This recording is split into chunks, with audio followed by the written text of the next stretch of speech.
নমস্কার, আপনারা শুনছেন বেঙ্গলি ক্লাসিক স্টোরি চ্যানেল মৌমিতার সাথে। এই চ্যানেলে সকল শ্রোতা বন্ধুকে অনেক অনেক স্বাগত জানাই। আজ আপনাদের পড়ে শোনাব বিখ্যাত সাহিত্যিক শ্রীমতী আশাপূর্ণা দেবীর লেখা একটি মন ছুঁয়ে যাওয়া ছোট গল্প, হৃদয়স্পর্শী ছোট গল্প। গল্পের নাম স্বজাতি। গল্প শুরুর আগে আমার পুরনো কথাগুলি আরো একবার খুব সংক্ষেপে বলে নিচ্ছি। এই চ্যানেলে যারা আমার গল্প পাঠটি শুনছেন তাদের কাছে অনুরোধ, যদি আমার পাঠ এবং পরিবেশনা আপনাদের ভালো লাগে, যদি গল্পটি ভালো লাগে, একটি লাইক অবশ্যই করবেন এবং গল্পটিকে আপনাদের প্রিয়জনের মধ্যে শেয়ার করে দেবেন। আর এখনো যারা চ্যানেলটি সাবস্ক্রাইব করেননি তাদের কাছে অনুরোধ, আপনারা সাবস্ক্রাইব করে আমার সাথে থেকে নিয়মিত শুনতে থাকুন বাংলা ক্লাসিক গল্পগুলি। আর কথা বাড়িয়ে সময় নষ্ট করছি না, শুরু করছি আজকের গল্প স্বজাতি।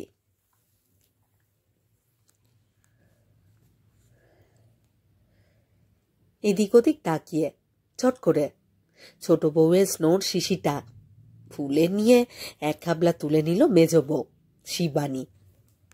এটা হচ্ছে সংগ্রহ, এই ঘরে দাঁড়িয়ে মুখে ঘষা চলবে না, চলে যেতে হবে ছাদের সিঁড়িতে কিংবা পশ্চিমের বারান্দায়, নিদেন পক্ষে বাথরুমে। কিন্তু এত লুকোচুরিতেই কি স্বস্তি আছে? কি করে যে ওরা ধরে ফেলে, রোগড়ে রোগড়ে নিশ্চিহ্ন করে ফেললেও ধরে। যেই ওদের সামনে যাবে ঠিক দেখবে তার মুখের দিকে তাকিয়ে বাঁকা বাঁকা হাসছে আর নিজেদের মধ্যে কেমন একটা ইশারা চালাচ্ছে। বড় যা, ছোট যা আর বিধবা ননদ কনক। স্নো পাউডার মাখা যে শিবানীর পক্ষে বেআইনি, অনধিকার চর্চা, তা কি আর নিজে জানে না সে? কতদিন ভাবে দূর চাই, দরকার নেই আর, পোড়ার মুখ পুড়ে থাকাই ভালো। কিন্তু পারে না, কিছুতেই লোভ সামলাতে পারে না। রান্নাঘরের পার চুকিয়ে এসে সেই ঘাম ঘাম তেল তেলে মুখখানা নিয়ে পাঁচজনের সামনে বেড়াতে কি বিশ্রী যে লাগে। তাই সুবিধে পেলেই এই ঘর ও ঘর থেকে সংগ্রহ করে নেয় পাউডার, স্নো, যখন যা জোটে। বাড়ির লোক অবশ্যই চালাক হয়ে গেছে, ওই লোভনীয় বস্তুগুলোকে নিত্যি নতুন জায়গায় বদলে রাখে, নয়তো চাবির ভেতর তুলে ফেলে। তবে অসাবধানতা বলে কথা।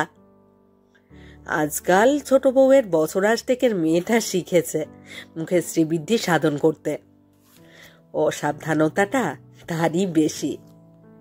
নিজস্ব একটা থাকলে অবশ্য এই চৌর্যবৃত্তির দরকার হয় না।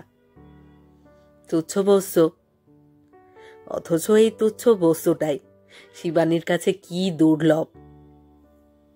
সংসারে এমন উদার ব্যক্তি কেউ নেই যে শিবানীর এই মর্মান্তিক অভাবটা বোঝে। নিজের মা রয়েছে তার, পুজোর সময় যা হোক একখানা শাড়িও তো পাঠায় আঁচলে সিঁদুর ঠেকিয়ে।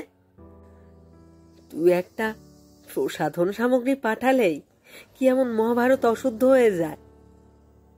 তা নয়, মাও কঠোর দৃষ্টি আনবে মেয়ের এই তুচ্ছ দুর্বলতাটুকুর দিকে। কবে যেন একদিন এইটুকু ধরে ফেলে মেয়ের মুখের জন্যে চুনকালির ব্যবস্থা করেছিলেন তিনি। সত্যি তো, স্বামী যার নিরুদ্দেশ তার মুখে চুনকালি ছাড়া আর কি মানায়? কিন্তু নির্বোধ শিবানী কিছুতেই মেনে নিতে পারে না। স্বামী নিরুদ্দেশ হয়ে গেছে বলেই দৈবাত কোনোদিন অহেতুক একটা ফর্সা কাপড় পাট ভেঙে পড়তে নেই তাকে, তেল ছিটে মুখখানায় লাগাতে নেই একটু সাবান, স্নো, আরশির সামনে দাঁড়াতে নেই 2 মিনিট।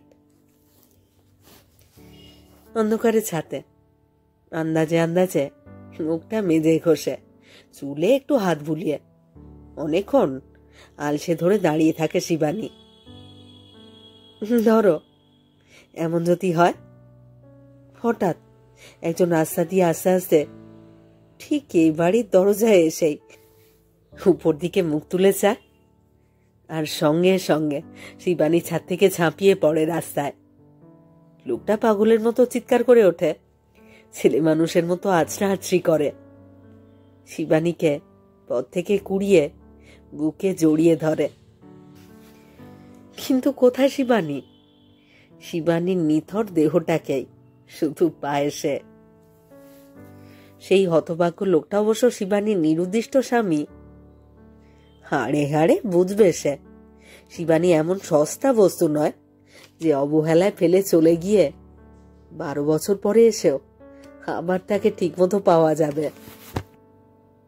চোখের সামনে মরে গিয়ে উদাসীন স্বামীকে জব্দ করবার আরো নানা ছবি, নানা দৃশ্য কল্পনা করতে থাকে শিবানী। আমার এও ভাবে এক সময়, দূর চাই, প্রতিশোধ নিতে গিয়ে নিজের জীবনটাকে বরবাদ করে লাভ কি? মরে গিয়ে তো আর দেখতে আসতে পারবে না সে। 12 বছর পর ফিরে এসে মানুষটা কুলে এসে তরি ডোবার মতো শোচনীয় মর্মবেদনায় সত্যি কি আশাহাচ্ছি করছে?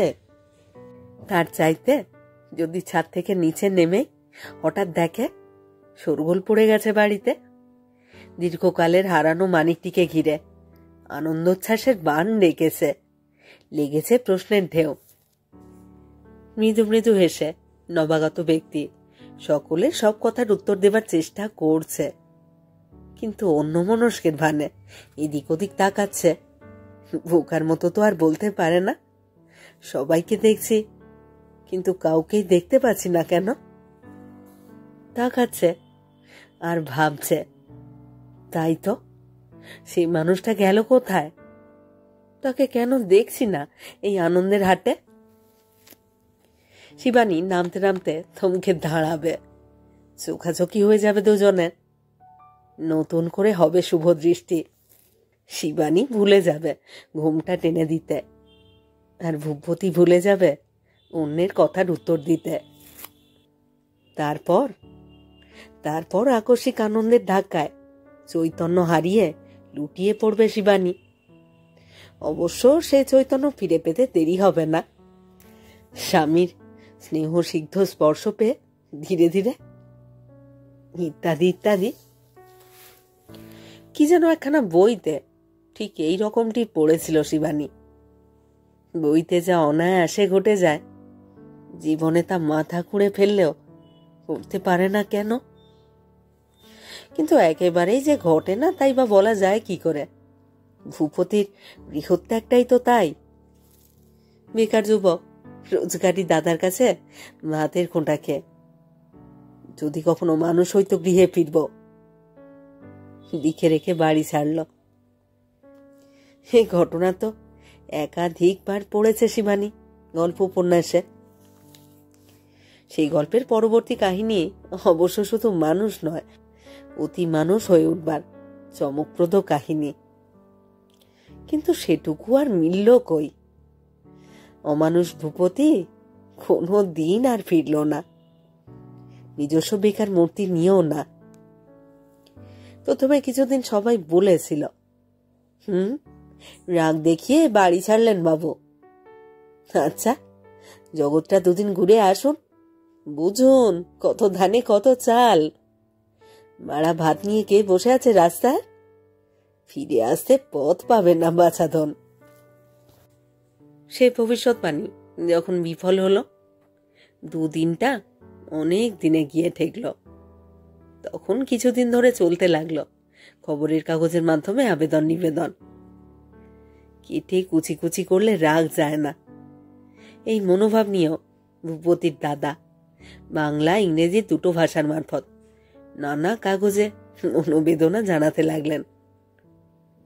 ভূপতি, ফিরে এসো, আমি অনুতপ্ত, কেউ কিছু বলবে না। তোমার প্রস্থানে মেছো বৌমা শয্যাগত, যদি শেষ দেখা দেখতে চাও শীঘ্র এসো। টাকার প্রয়োজন থাকলে ঠিকানা জানিও, অবিলম্বে পাঠাচ্ছি। প্রতি বিরহে শয্যালীনা মেজ বৌমা বিপুল গোষ্ঠীর রান্নাবান্না সেরে এসে দুপুরবেলায় বসত কাগজগুলো নিয়ে। কে যেন কোন ফাঁকে রেখে যেত তার ঘরে। সে যেন না ভাবে কিছুই করা হচ্ছে না তার স্বামীর জন্যে। নিরুদ্দেশের কলম থেকে চোখ চলে যেত শিবানীর কর্মখালির কলমে। সম্ভব অসম্ভব সবগুলো দেখত খুঁটিয়ে খুঁটিয়ে, আর মনে মনে হিসেব করত। অনুতপ্ত দাদার এই আবেদন যদি ভূপতির চোখে পড়ে, কর্মখালিগুলো পড়বে নাকি? তবে ভালো মন্দ যাই হোক, একটা জোগাড় করে নিয়ে অনায়াসেই তো বড় মুখে আবার সে ফিরতে পারে বাড়িতে। মেজ বৌমার সঙ্গে শেষ দেখার আবেদনটাও যখন ব্যর্থ হলো, তখন ঘরের লোক রেখে ঢেকে বলতে লাগলো, নিশ্চয় সন্ন্যাস। মায়ের লোক বিনা দ্বিধায় বলতে লাগলো, নিশ্চয় অপঘাত। অতএব পয়সা খরচ করে খোঁজাখুঁজি করবার কোনো মানে হয় না। ভূপতির বড় থালাখানায় ভাত খেতে লাগলো। একটু বড় হয়ে ওঠা ভাসুব্য বলাই। ভূপতির ছেঁড়া ছাতাটা বৃষ্টির দিনে ব্যবহার করতে দেওয়া হলো চাকর সতীশকে। একাকিনী শিবানীকে আগলাতে কনক কিছুদিন নিজের চিলেকোঠার এক ফালি ঘরটুকু ছেড়ে ভূপতির ঘরে এসে শুয়েছিল। তবে নানা সুবিধে অসুবিধে শিবানী শেষ পর্যন্ত উঠে গেছে কনকের আস্তানায়। ভারতী একখানা ঘর না হলে অচল হয়ে উঠেছিল বড় জায়ের। ছেলেরা বড় হয়েছে, জামাই আসে যখন তখন। ভূপতি থাকলে সমস্যার কি সমাধান হতো, তাই মাঝে মাঝে ভাবে শিবানী। শুধু ভূপতির জামা কাপড়গুলো শিবানীর সম্পত্তি হিসেবে আছে এখনো। ওর সাবেক ঘরের খাটের তলায় রয়ে গেছে ট্রাঙ্কটা। কেউ যে টেনে বার করে ফেলে দেয়নি, এটা তাদের মুহূর্তই মনে করেছে শিবানী। প্রায় তো ভাসুরজি গীতা বলে, তোমাদের জামাই এসে তোমাদের বাড়ি শোবে কি গো, যা মশা। খাটের তলায় অত জিনিস বোঝাই থাকলে মশা হবে না? আমার শ্বশুর বাড়িতে ওটি হবার জো নেই বাপু। খাট চৌকির তলা দুবেলা মোছা চাই। ছাতে ঘুরতে ঘুরতে শিবানীর কি সময়ের জ্ঞান ছিল না? কমক্ষণ তো যায়নি। নিচে যে কত মন্তব্য হয়ে গেছে তার সম্বন্ধে কে জানে। নিতান্ত অন্যমনস্ক চিত্তে নেমে আসতে আসতে অবাক হয়ে দেখে সে সত্যি শোরগোল পড়ে গেছে বাড়িতে। দালানের, সিঁড়ির, খাবার ঘরে 3টে আলোই জ্বলছে একসঙ্গে। ধপ ধপ করছে বাড়িটা, কোলাহলে মুখরিত। না, ভূপতি নয়, ভাসুরজি গীতা বেড়াতে এসেছে শ্বশুর বাড়ি থেকে 3 ছেলে মেয়ে আর বর নিয়ে। খাবার ঘরে বসেছে, চা জলখাবারের পাট। হাসি গল্পের ছটায় উঠলে উঠেছে বাড়ি। মাঝপথে থমকে দাঁড়িয়ে পড়ে শিবানী। চট করে সামনে গিয়ে দাঁড়াতে সাহস হয় না। সে কি অজ্ঞান হয়েছিল এতক্ষণ? ওরা এসেছে, নিশ্চয়ই দুদণ্ড বসে তবে খাওয়া দাওয়া শুরু করেছে। সে তো কম সময় নয়। কে চাটা তৈরি করলো? ছোট বউয়ের কোলের ছেলের সর্দি জ্বর, সে তো 2 দিন কুটোটি ভাঙছে না সংসারের। অবশ্যই ঠাকুরজির ঘাড়ে পড়েছে। হায় হায়, কি দুর্মতি যে হয়েছিল শিবানীর। আশ্চর্য, নিচেকার এত গোলমাল তার ছিটে বিন্দু কি ছাতে পৌঁছতে নেই? হয়তোবা ছাতে ঠিকই পৌঁছেছিল, পৌঁছয়নি শিবানীর কানে। গীতার গলাটা যেমন সানানো তেমনি চড়া। দূর থেকেও প্রত্যেকটি কথা স্পষ্ট বোঝা যায়। সিঁড়ির মাঝখানে চৌতারায় বসে পড়েছে শিবানী, আর শুনতে পাচ্ছে ছুরির মতো কেটে কেটে উচ্চারণ করছে গীতা। খুব নিন্দে করছিলেন আমার পিসশাশুড়ি। অবাক হয়ে বললেন, হ্যাঁ বৌমা, তোমার খুড়িরও কিছু আক্কেল নেই? পিঠের অকল্যাণ হয় ওতে। মাছ ফাছ খাচ্ছেন তো সৃষ্টি। খুড়ির আক্কেল? স্পষ্ট একটা হাসির ঢেউ খেলে গেল ঘরে। আক্কেলওয়ালির আক্কেল দেখেছিস তো? 3 ঘন্টা ছাতে গিয়ে বসে আছেন। শটটা চাপা, তবে নিতান্ত পরিচিত বলেই ধরা যায় বিধবা ননদ কনকের। আবার গীতা স্পষ্ট স্বর, পিসশাশুড়ি তো বলছিলেন 12 বছর হয়ে গেলে বৈধব্য নেওয়াই তো বিধি। আর সত্যি এও বলি, তোমরা কি আশা করছো এখনো? বেঁচে থাকলে কি আর এতকাল ধরে এমনই রাগ পুষে রাখতেন মেজো কাকা, যে এক আঁচড় চিঠি পর্যন্ত দিতেন না? হ্যাঁ, চিঠির আশা তো প্রতি মুহূর্তেই করে শিবানী, এক যুগ ধরে অহরহই করছে। পিয়নের আসা সময়গুলো মুখস্থ হয়ে গেছে তার। কিন্তু চিঠি আসে না বলে কি মানুষটা আর কোনোদিনই আসবে না, এমন ভয়াবহ আশঙ্কা তো করেনি একদিনও। এই এতক্ষণ ধরেই তো তারই আসবার কথাই ভাবছিল সে। কি বিশ্রী কথাগুলো গীতার। গীতার মার কথাগুলো এমন কিছু সুশ্রী নয়। তিনিও মেয়ে সুরে সুর মিলিয়ে বলেন, মনে মনে আর কে না জানছে, তা ওর যদি নিজের হুঁশ না থাকে মুখের ওপর বলবেটাকে? মা ছাড়বে মেজো বউ? 16 আনার উপরে 18 আনা লো বইটিতে, আর শুধু মাছ, ডিম পেঁয়াজ কি না খাচ্ছে। ছি ছি ছি ছি ছি। এবারে ঘরে একটা ছিছির ঢেউ খেলে যায়। এত স্পষ্ট ছিছি ভাব বোধ করি এর আগে আর কারণ মনে আসেনি। গীতার পিসশাশুড়ির জ্ঞানাঞ্জান শলাকায় চোখ ফুটল বলেই অনেক দিনের জমানো ধিক্কার একসঙ্গে ছড়িয়ে পড়ল। কথার জের টানেন বড় যা। খাওয়া পড়া কিসের লোভ নেই শুনি? ফুলকাটা ছিটের ব্লাউজগুলো তো দিব্যি পড়ছে। আর শুধু তাই, বুড়ো মাগির এখনো এমন প্রবৃত্তি, চুরি চামারি করে মুখে পাউডার ঘষে মরেন। তা কিসের সুখে ফিটফাট হয়ে বেড়াবার স্বাদ হয় প্রাণে, তাও জানি না বাপু। এই তো কনক, সেই 22 বছর বয়স থেকে এক বস্ত্র সার করে বসে আছে। কেউ কখনো বলতে পারবে না একখানা সাবান নিয়ে মুখে বুলিয়েছে কোনোদিন। চোখের উপর এমন দৃষ্টান্ত দেখেও শিবানী অবাক হয়ে ভাবে, কনকের সঙ্গে ওর তুলনা কেন? কনকের না হয় মাখতে নেই, বিধবা মানুষ। শিবানীকে ওরা একেবারে কনকের পর্যায়ে ফেলছে কেন? কনকের মতো সাজ করে বেড়াবে নাকি শিবানী? আর হঠাৎ যখন ভূপতি এসে হাজির হবে, বলবে কি? এমন তো হতে পারে দরজা খুলে দিতে শিবানী ছুটে যাবে কি না কে ভেবে। মরজা কথার ধারাবাহিকতা রক্ষা করে চলেছেন। যাই, ভাগ্যিস দেবতার মতন ভাসুর পেয়েছিল, তাই তরে গেল। এখনো পর্যন্ত আমার সঙ্গে সমান করে চ্যাটালো চ্যাটালো পাড়ের মিহি মিহি শাড়িগুলি জোগাচ্ছেন তো। ছিঁড়তে না ছিঁড়তে সেমির জামা দেখিস তো নাকি? তাই এমন আক্কেল নেই যে বলবে ওসবে আর দরকার নেই আমার। কেন মিথ্যে এত খরচ? সিঁড়িতে বসে বসে থেকে থেকে সিমেন্টের মেঝের সঙ্গে যেন পুঁতে যাচ্ছিল শিবানী, পাথর হয়ে যাচ্ছিল।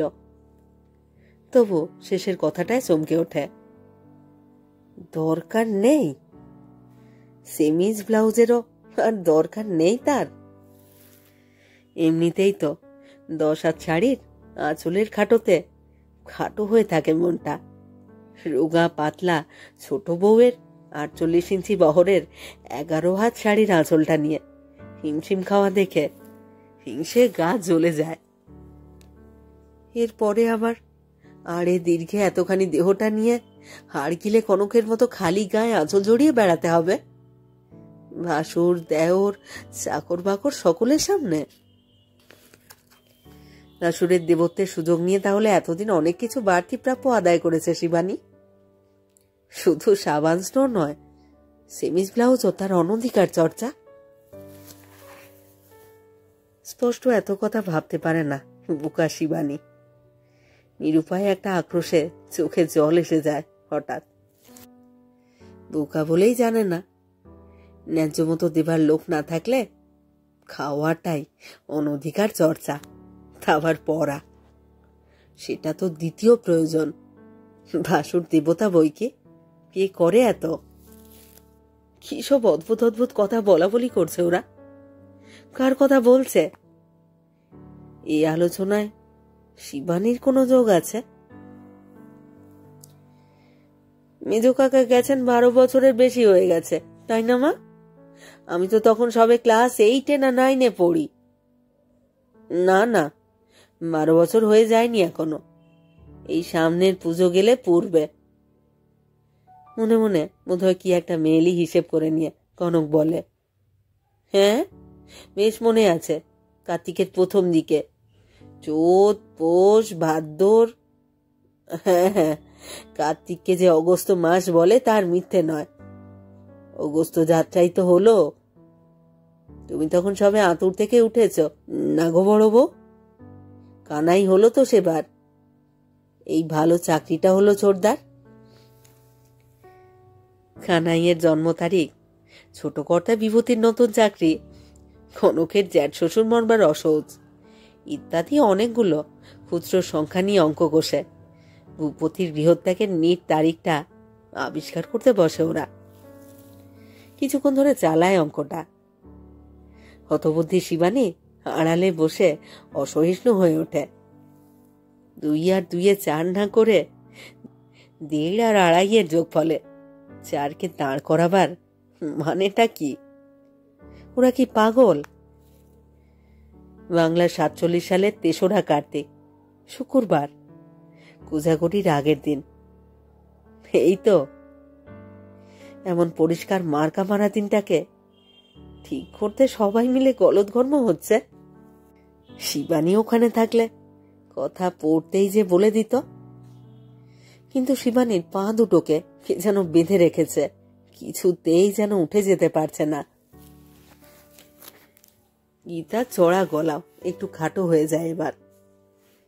হ্যাঁ গো, পিসাচুরি বলছিলেন তোমাদের কুলগুরুকে বরং আনাও একদিন, দীক্ষা দেবার ছুতোয় ও কাজটাও সারা হয়ে যাক। হ্যাঁ তাই দেখি। তা তুই শুধু চা মিষ্টি খেয়ে শ্বশুর বাড়ি ফিরবি? শাশুড়ি খোঁটা দেবে দেখিস। এত করে বললাম খাওয়া দাওয়া করে যাবি, তা এসেই যাই যাই করছিস। বাবা, আশা কি আর হয়ে ওঠে গো? কত কাঠখড় পুড়িয়ে তবে এইটুকু ছুটি। এ আর তোমাদের বাড়ির বউদের আয়েস নয় তো। কার ছেলের একটু সর্দি হয়েছে, 3 দিন আর ঘর থেকে বেরোবেন না। কার গরম লাগছে, 3 ঘন্টা ধরে গায়ে ছাতের হাওয়া লাগাচ্ছেন। বাবা, কতই বা বয়স কি তার, কথা কয় এত পাকা পাকা।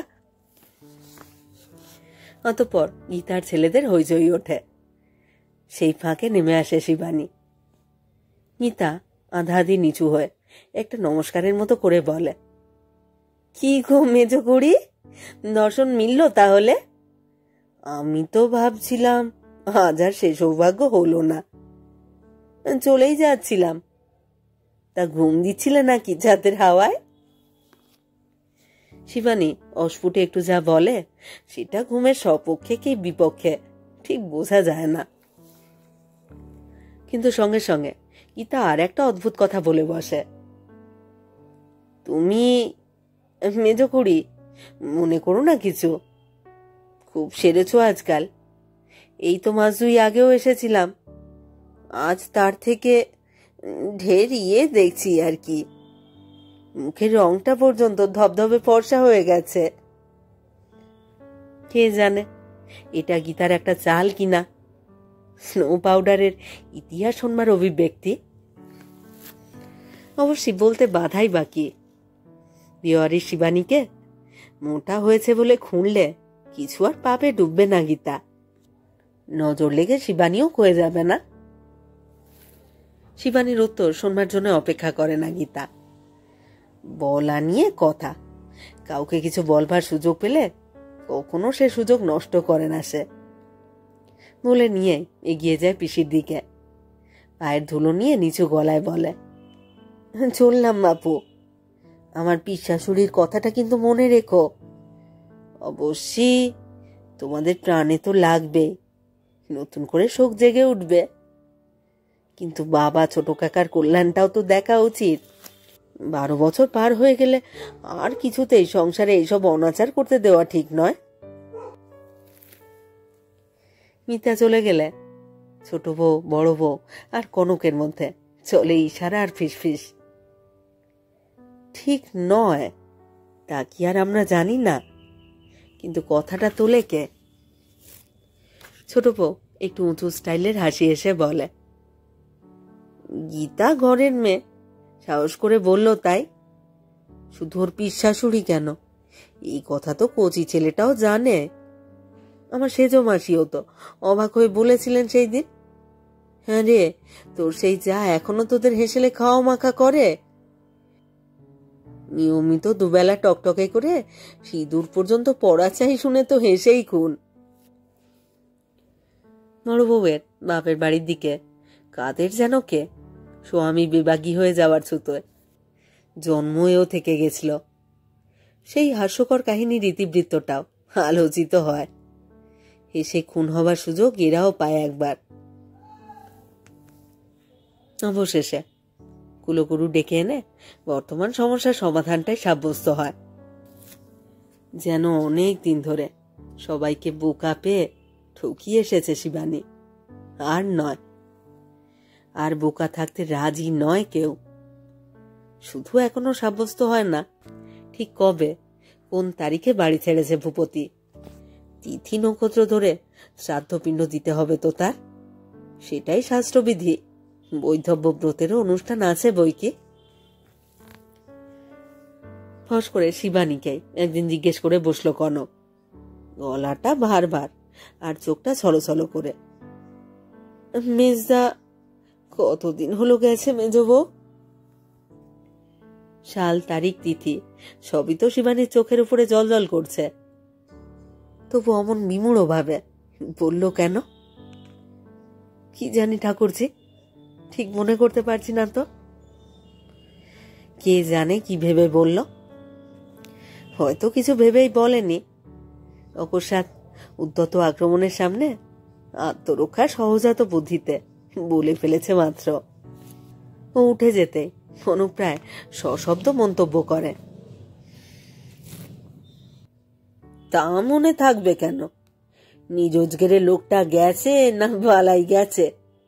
ভাসুরের মাথায় কাঁঠাল ভেঙে তোমার তো চলছে ঠিকই। নিজের খাওয়া মাখা টিপ কাজল এসব পড়াটি বজায় থাকলেই তো হলো। বজায় থাকলেই হলো, হ্যাঁ বজায় থাকলেই হলো। সেটা না হয় শিবানীর ইচ্ছে বুঝলাম, কিন্তু বিচক্ষণ বুদ্ধিমান সংসারী ব্যক্তিরা বজায় থাকতে দেবে কেন? ভগবান যাকে মেরেছেন মানুষ তাকে আশকারা দেবে নাকি? সে যদি ধৃষ্টতার বশে রূপ রস আলো বাতাসের দিকে তার লোভের হাত বাড়ায়, সেই হাত মুচড়ে ভেঙে দেবে না নীতি নিয়মানুগত সুস্থ জীবেরা? সবসময় না হোক, কোনো কোনো সময় শাস্ত্রবাক্য মানতে হবে বই কি। পিসিমাসি শাস্ত্রে নয় বাবা, সত্যিকারের শাস্ত্রে আছে। যুগ পূর্ণ হলে নিরুদ্দিষ্ট ব্যক্তিকে মৃত গণ্য করা বিধি। আইন পর্যন্ত সে শাস্ত্র মেনে চলে। সাল তারিখের হিসেব বেরোয় কিছু কাঠখড় পুড়িয়ে। সামনের কোজাগরিতে যুগ পূর্ণ হবে। কুলগুরু ডাকিয়ে নে মারণযোগের বিধি ব্যবস্থা নেওয়া হয়। শিবানীর মন্ত্র দীক্ষাটাও হয়ে যাক ওই সঙ্গে। অদীক্ষিত শরীর প্রেতাত্মা সমান বইত নয়। বড় কর্তা হাতে করে আনতে চান না, তাই ছোট দেওরকে দিয়ে এক জোড়া ধোয়া থান আনিয়ে রাখেন বড় বউ। আর কোজাগরের আগের দিন ঘটা করে আনান বড় একখানা মাছের লেজা। কনক আবার আলাদা করে নিজের পয়সা দিয়ে আনায় ভেটকি মাছের পেটি আর মৌরলা চুনো। জিনিসগুলো নাকি শিবানীর বড় বেশি প্রিয়। জন্মে শোধা আশা মিটিয়ে নিক সে। শিবানী যে ভাবে কনক তাকে ভালোবাসে না, কত ভুল ধারণা সেটা। পরিপাটি করে বেড়ে ভাতের কাশিটা শিবানীর সামনে বসিয়ে দিয়ে ছোট বউ একটি নিঃশ্বাস ফেলে বলে, তিনটি চায় একসঙ্গে খেতে বসতাম, মাঝখানটা ফাঁকা হয়ে যাবে। কনক থানের আঁচলটা তুলে চোখের কোণে ঘষে। নরজা একটা খেদ সূচক ধ্বনি করে বললেন, শাস্ত্রপালার ব্যাপার, না মেনে তো উপায় নেই গো। আবার দেখো 20 বছর পরে নিরুদ্দেশ মানুষ ফিরে এসেছে, এমন গল্প শুনেছি। গল্পে কিনা শোনা যায় গল্পের গরু যে গাছে ওঠে, গোয়ালের গরু পারে তাই, নাকি লোকে সেই ম্যাজিক দেখবার আশা করবে? রাতটা পোহায়। সৌভাগ্যবতীদের চোখে দেখা নিষেধ, তাই কনক একাই যায় মেজ ওকে নিয়ে গঙ্গার ঘাটে। শাস্ত্রীয় যাবতীয় দুঃসহ কর্তব্য সেরে বাড়ি ফিরে দরজার গোড়া থেকে দুপুরে ওঠে। লক্ষ্মী পুজোর দিন আজ ঘরের লক্ষ্মীর কি অলক্ষ্মী বেশ করে আনলাম গো আমি। আমার কপালে এত সাজাও লিখেছিল ভগবান। চিৎকারটা একটা ওয়ার্নিংও বটে। গাড়ির শব্দে কৌতূহলী ছোট বউ পাশে ভুলে বেরিয়ে আসে ছুটে ফুটে। দুরাগত সঙ্গীতের মতো বড় বউয়ের মৃদু কণ্ঠের করুণ বিলাপধ্বনি বাতাসে ভেসে আসে। বহুদিন বিস্তৃত মেজ ঠাকুরপোকে উদ্দেশ্য করেই বোধ করি এই বিলাপ বাণী। হয়তোবা অদেখা ভাসুরের নবমৃত্যু শোকে ছোট বউও আঁচলে চোখ মুছছে, কিন্তু শুধু শিবানীর চোখেই জলবিন্দু নেই। ওরা যে বলে কাষ্ঠ কঠিন, মিথ্যে বলে না। স্বামীর সমস্ত চিহ্ন ধুয়ে মুছে বিসর্জন দিয়ে এলিত, চোখে এক ফোঁটা জলও পড়ে না। ছি ছি ছি ছি ছি, জব্দ হওয়ার মেয়ে নয়, যা স্বভাব। হয়তো অদূর ভবিষ্যতে আবারও 5 জনের সামনে মুখ দেখাতে হলেই ঘাম ঘাম তেল তেলে মুখখানাকে থানের আঁচলের কোনটা দিও রগড়ে মুছে চকচকে করতে বসবে। বিশ্বাস কি ওকে? এখন তো শুকনো দুটো চোখে আঘা গোড়া এমন বোকার মতো ফেলফেলিয়ে তাকিয়ে রয়েছে, যেন চোখের সামনে কি একটা দুর্বোধ্য থিয়েটারই দেখছে। কি একটা দুর্বোধ্য থিয়েটারই দেখছে সে। দেখলে গা জ্বলে যায় কিনা।